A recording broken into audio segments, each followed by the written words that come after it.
kayo, Lelen? Pagkano ba isa niyan? Ano lang yan? 65 pesos lang isa niyan. 65 pesos lang. Sige. Eto na yung bayad, Hindi na po ako mag-straw. Meron na kaming straw sa bahay, Bye-bye!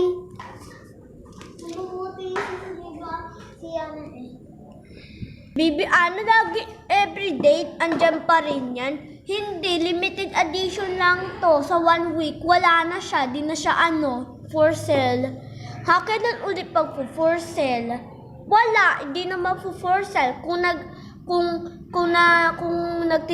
nagtinda ulit si Yara neto.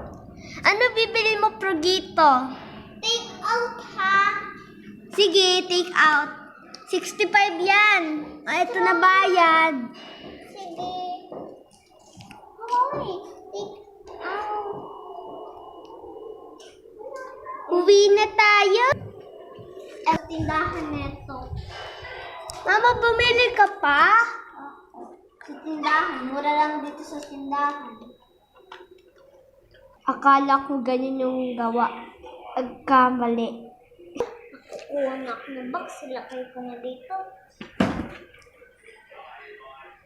In few moments later. Bibi Ana, dito ako iinom. Pabili po na ng juice nyo. Hindi po take out. Dine-in po. Gawin nyo na po. In few moments later. Thank you po. Ito po bayad. Sige. Ano ko na nga to? Ay! Naano ako?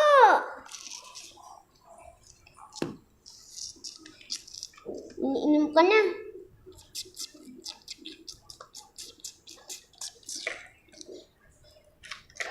Comment lang kayo. Like lang kayo dito para sa part 2. Bye-bye!